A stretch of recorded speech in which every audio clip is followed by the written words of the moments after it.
दूसरा अध्याय। भगवान का गर्भ प्रवेश और देवताओं द्वारा गर्भ स्तुति। श्री सुखदेव जी कहते हैं, परीक्षित, कंस एक तो स्वयं बड़ा बली था और दूसरे मगध नरेश जरासंध की उसे बहुत बड़ी सहायता प्राप्त हुई। तीसरे उसके साथी थे प्रलंबासुर, बक्कासुर, चाणूर, तृणावर्त, अगासुर, मुष्टिक, अरिष्टासुर, द्विवेद, पुतना, केशी और धेनुक तथा बाणासुर और भूमासुर आदि बहुत से दैत्य राजा उसके सहायक थे। इनको साथ लेकर वह यदुवंशियों को नष्ट करने लगा। वे लोग भयभीत होकर कुरु, पंचाल, केकय, शाल, विदर्भ, निषद, विदेह और कौशल आदि देशों में जा बसे। कुछ लोग ऊपर से उसके मन के अनुसार काम करते हुए उसकी सेवा में लगे रहे। जब कंस ने एक एक करके देवकी के 6 बालक मार डाले, तब देवकी के 7वें गर्भ में भगवान के अंश स्वरूप श्री शेष जी, जिन्हें अनंत भी कहते हैं, पधारे। आनंद स्वरूप श्रेष्ठी के गर्भ में आने के कारण देव जी को स्वाभाविक ही हर्ष हुआ, परंतु कंस शायद इसे भी मार डाले, इस भय से उनका शोक भी बढ़ गया। विश्वात्मा भगवान ने देखा कि मुझे ही अपना स्वामी और सर्वस्व मानने वाले यदुवंशी कंस के द्वारा बहुत ही सताए जा रहे हैं। तब उन्होंने अपनी योग माया को यह आदेश दिया, देवी कल्याणी, तुम ब्रज में जाओ। वह प्रदेश ग्वालों और गौओं से सुशोभित है। महानंद बाबा के गोकुल में वसुदेव की पत्नी रोहिणी निवास करती हैं। उनकी और भी पत्नियां कंस से डरकर गुप्त स्थानों में रह रही हैं। इस समय मेरा वह अंश, जिसे शेष कहते हैं, देवकी के उदर में गर्भ रूप से स्थित है, उसे वहां से निकालकर तुम रोहिणी के पेट में रखो। कल्याणी, अब मैं अपने समस्त ज्ञान, बल आदि अंशों के साथ देवकी का पुत्र बनूंगा और तुम नंद बाबा की पत्नी यशोदा के गर्भ से जन्म लेना। तुम लोगों को मुंह मांगे वरदान देने में समर्थ होगी। मनुष्य तुम्हें अपनी समस्त अभिलाषाओं को पूर्ण करने वाली जानकर धूप, दीप, नैवेद्य एवं अन्य प्रकार की सामग्रियों से तुम्हारी पूजा करेंगे। पृथ्वी में लोग तुम्हारे लिए बहुत से स्थान बनाएंगे और दुर्गा, भद्रकाली, विजया, वैष्णवी, कुमुदा, चंडिका, कृष्णा, माधवी, कन्या, माया, नारायणी, ईशानी, शारदा, अंबिका आदि बहुत से नामों से पुकारेंगे। देवकी के गर्भ में से खींचे जाने के कारण शेष जी को लोग संसार में संकर्षण कहेंगे। लोक रंजन करने के कारण राम कहेंगे और बलवानों में श्रेष्ठ होने के कारण बलभद्र भी कहेंगे। जब भगवान ने इस प्रकार आदेश दिया, तब योग माया ने जो आज्ञा ऐसा कहकर उनकी बात शिरोधार्य की और उनकी परिक्रमा करके वे पृथ्वी लोक में चली आई तथा भगवान ने जैसा कहा था वैसे ही किया। जब योग माया ने देवकी का गर्भ ले जाकर रोहिणी के उदर में रख दिया, तब पूर्ववासी बड़े दुख के साथ आपस में कहने लगे, हाय बेचारी देवकी का यह गर्भ तो नष्ट ही हो गया। भगवान भक्तों को अभय करने वाले हैं, वे सर्वत्र सब रूप में हैं, उन्हें कहीं आना जाना नहीं है। इसलिए वे वसुदेव जी के मन में अपनी समस्त कलाओं के साथ प्रकट हो गए। उसमें विद्यमान रहने पर भी अपने को अव्यक्त से व्यक्त कर दिया। भगवान की ज्योति को धारण करने के कारण वसुदेव जी सूर्य के समान तेजस्वी हो गए। उन्हें देखकर लोगों की आंखें चौंधिया जाती। कोई भी अपने बल, वाणी या प्रभाव से उन्हें दबा नहीं सकता था। भगवान के उस ज्योतिर्मय अंश को, जब जगत का परम मंगल करने वाला है, वसुदेव जी के द्वारा आधान किए जाने पर देवी देवकी ने ग्रहण किया।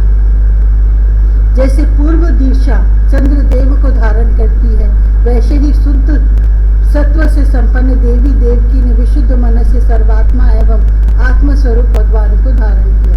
भगवान सारे जगत के निवास स्थान है। देवकी उनका भी निवास स्थान बन गई, परंतु घड़े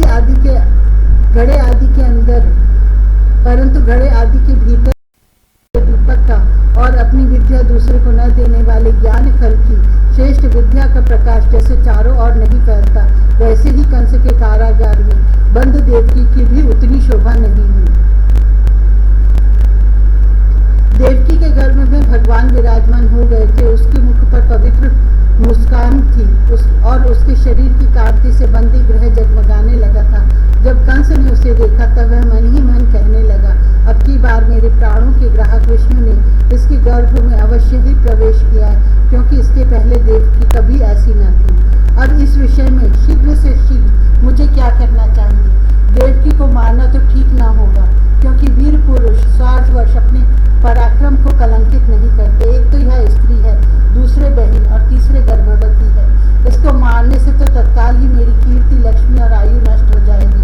वह मनुष्य तो जीवित रहने पर भी मरा हुआ ही है, जो अत्यंत क्रूरता का व्यवहार करता है। उसकी मृत्यु के बाद लोग उसे गाली देते हैं। इतना ही नहीं, वह देह अभिमानियों के योग्य घोर नरक में भी अवश्य जाता है। यद्यपि कंस देवकी को मार सकता था, किंतु स्वयं ही वह इस अत्यंत क्रूरता के विचार से निवृत्त हो गया। अब भगवान के प्रति दृढ़ वैर का भाव मन में गांठकर उनके जन्म की प्रतीक्षा करने लगा। वह उठते बैठते, खाते पीते, सोते जागते और चलते फिरते सर्वदा ही श्री कृष्ण के चिंतन में लगा रहता। जहाँ उसकी आंख पड़ती, जहाँ कुछ खड़का होता, वहाँ उसे श्री कृष्ण दिख जाते। इस प्रकार उसे सारा जगत ही श्री कृष्णमय दिखने लगा। परीक्षित, भगवान शंकर और ब्रह्मा जी कंस की कैद खाने में आए। उनके साथ अपने अनुचरों के सहित समस्त देवता और नारद आदि ऋषि भी थे। वे लोग सुमधुर वचनों से सबकी अभिलाषा पूर्ण करने वाले श्री हरि की इस प्रकार स्तुति करने लगे। प्रभु, आप सत्य संकल्प है, सत्य ही आपकी प्राप्ति का श्रेष्ठ साधन है। सृष्टि के पूर्व, प्रलय के पश्चात और संसार की स्थिति के समय इन असत्य अवस्थाओं में भी आप सत्य हैं। पृथ्वी, जल, तेज, वायु और आकाश, इन 5 दृश्यमान सत्यों के आप ही कारण हैं और उनमें अंतर्यामी रूप से विराजमान भी हैं। आप इस दृश्यमान जगत के परमार्थ स्वरूप हैं। आप ही मधुर वाणी और संदर्शन के प्रवर्तक हैं। भगवान, आप तो बस सत्य स्वरूप ही हैं। हम सब आपकी शरण में आए हैं। यह संसार क्या है? एक सनातन वृक्ष। इस वृक्ष का आश्रय है एक प्रकृति। इसके 2 फल हैं, सुख और दुख। 3 जड़ें हैं, सत्व, रज और तम। 4 रस हैं, धर्म, अर्थ, काम और मोक्ष। इसके जानने के 5 प्रकार हैं, श्रोत्र, त्वचा, नेत्र, रसना और नासिका। इसके 6 स्वभाव है, पैदा होना, रहना, बढ़ना, बदलना, घटना और नष्ट हो जाना। इस वृक्ष की छालें 7 धातुएं, रस, रुधिर, मांस, मेद, अस्थि, मज्जा और शुक्र। 8 शाखाएं हैं, 5 महाभूत, मन, बुद्धि और अहंकार। इसमें मुख आदि 9 द्वार फोड़र है। प्राण, अपान, व्यान, उदान, समान, नार्ग, कूर्म, कृकल, देवदत्त और धनंजय, ये 10 प्राण ही इसके 10 पत्ते हैं। इस संसार रूप वृक्ष पर 2 पक्षी हैं, जीव और ईश्वर। यह इस संसार रूप वृक्ष की उत्पत्ति के आधार एकमात्र आप ही हैं। आप में ही इसका प्रलय होता है और आपके ही अनुग्रह से इसकी रक्षा भी होती है। जिनका चित्त आपकी माया से आवृत हो रहा है, इस सत्य को समझने की शक्ति खो बैठा है, वे ही उत्पत्ति, स्थिति और प्रलय करने वाले ब्रह्मा आदि देवताओं को अनेक देखते हैं।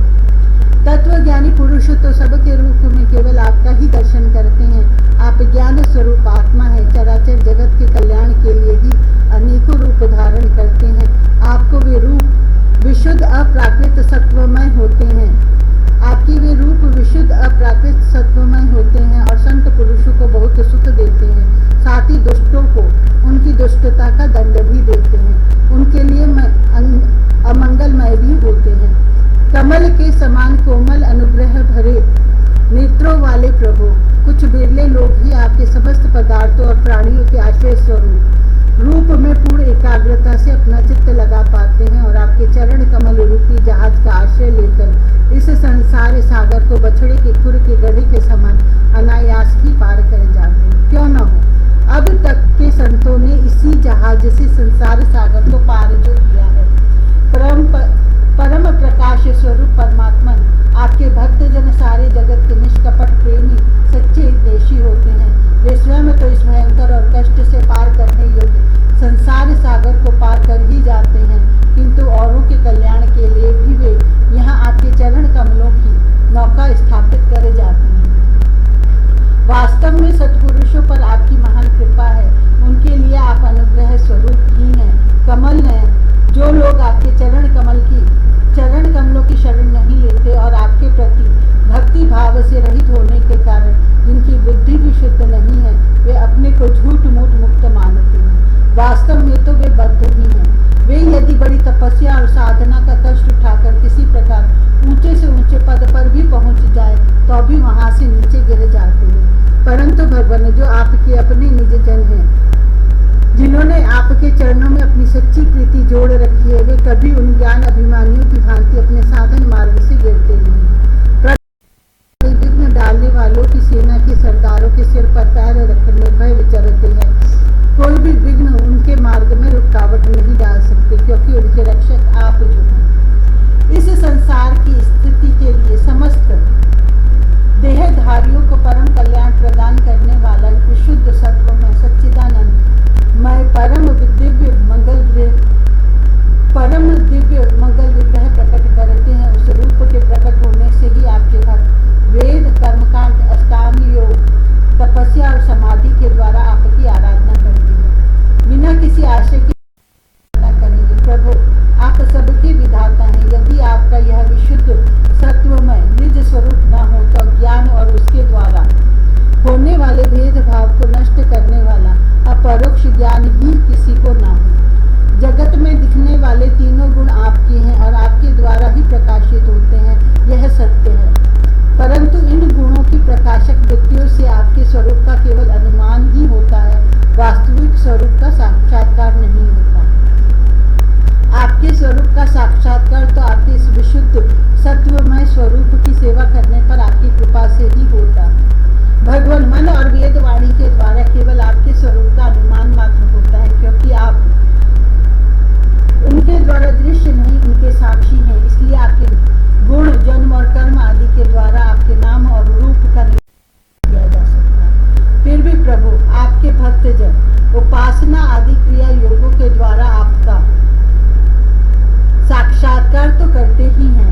जो पुरुष आपके मंगलमय नामों और रूपों का श्रवण कीर्तन स्मरण और ध्यान करता है और आपके चरण कमलों की सेवा में ही अपना चित्त लगाए रहता है, उसे फिर जन्म मृत्यु रूप संसार के चक्र में नहीं आना पड़ता। संपूर्ण दुखों के हरने वाले भगवान आप सर्वेश्वर हैं। यह पृथ्वी तो आपका चरण कमल ही है। आपके अवतार से इसका भार दूर हो गया, धन्य है। प्रभु हमारे लिए यह बड़े सौभाग्य की बात है कि हम लोग आपके सुंदर सुंदर चिन्हों से युक्त चरण कमलों के द्वारा विभूषित पृथ्वी को देखेंगे और स्वर्ग लोक को भी आपकी कृपा से किरीटार्थ देखेंगे। प्रभु आप अजन्मा हैं। यदि आपके जन्म के कारण के संबंध में हम कोई तर्क ना करें तो यही कह सकते हैं कि यह आपका एक लीला विनोद है। ऐसा कहने का कारण यह है कि आप तो द्वैत के लेश से रहित सर्वाधिष्ठान स्वरूप है और इस जगत की उत्पत्ति स्थिति और प्रलय अज्ञान के द्वारा आप में आरोपित है। प्रभु आपने जैसे अनेकों बार मत्स्य हयग्रीव कच्छप नरसिंह वराह हंस राम परशुराम और वामन अवतार धारण करके हम लोगों की और तीनों लोगों की रक्षा की है, वैसे ही आप इस बार भी पृथ्वी का भार हरण कीजिए। यदुनंदन हम आपके चरणों में वंदना करते हैं, देवकी जी को संबोधित करते हैं। माता जी यह बड़े सौभाग्य की बात है कि आपकी कोख में हम सबका कल्याण करने के लिए स्वयं भगवान पुरुषोत्तम अपने ज्ञान बल आदि अंशों के साथ पधारे हैं। अब आप कंस से तनिक भी मत डरिए, अब तो वह कुछ ही दिनों का मेहमान है। आपका पुत्र यदुवंश की रक्षा करेगा। श्री सुखदेव जी कहते, परीक्षित ब्रह्मा आदि देवताओं ने